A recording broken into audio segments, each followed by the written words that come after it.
We started Youth Club Sounds to be an alternative to club nights, an alternative to music releases, and an alternative to the ways in which creative companies work. Youth Club Sounds is a record label, a creative movement based in Leeds.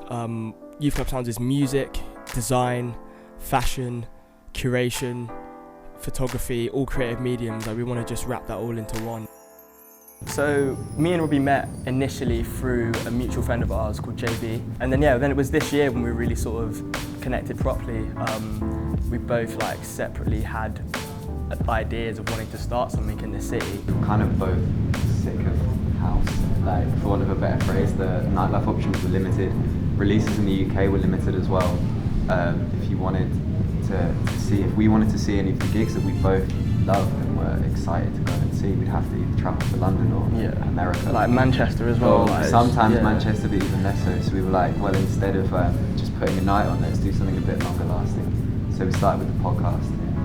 We started our SoundCloud page, and then came together, came up with a name and built a brand from nothing. I was head of music at the student radio station, and so I used the sort of skills that I got there, the connections, the management style, professional interactions with industry people, and that's very much where I use my skills now. So management is me, and then design. I studied graphic design. My undergraduate degree was in graphic designing, so mine's just all branding, logos, design, everything that you look at aesthetically. Everyone wanted to sort of go and apply for a really big agency, and I was like, I don't really want to do that. I want to have something that I own, something that's mine. I don't really want to have to work for anyone else. So I had this conceived idea in my mind of starting a record label, creative design house sort of thing. About how you measure success, and there isn't a load of money in this game, and if we were to measure success by how expensive our garms are, or how much money we have in our wallets, then we'd be waiting for a long time to feel like we're successful.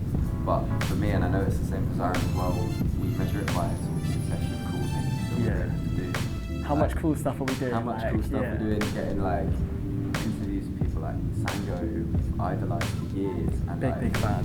Turn heads, and we've been reached out to by Dean from Ducklebats from Singapore to come to Leeds and stuff. The Lambert collaboration as well. It's all measures of success that go beyond just sort of money. Yeah, exactly. And as long as we can keep doing that.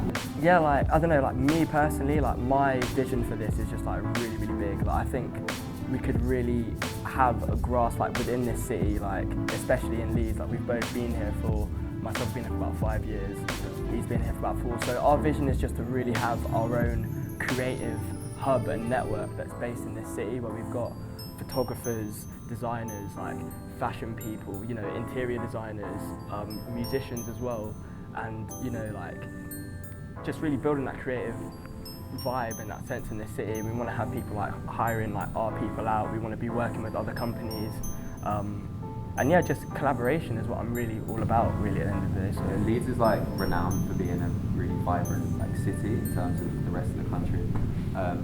So for people to say that to us, when they're oh yeah, we live and study in Leeds, and they're oh, the nightlife's great, isn't it? And then we're well, there's a few options. So with our events, we're trying to bring something different, and we want to keep going. We want to foster young talent from the sort of ground up, which means every member of our team, every musician that we work with, and every single person at our events. We're targeting the youth. That's what we're about.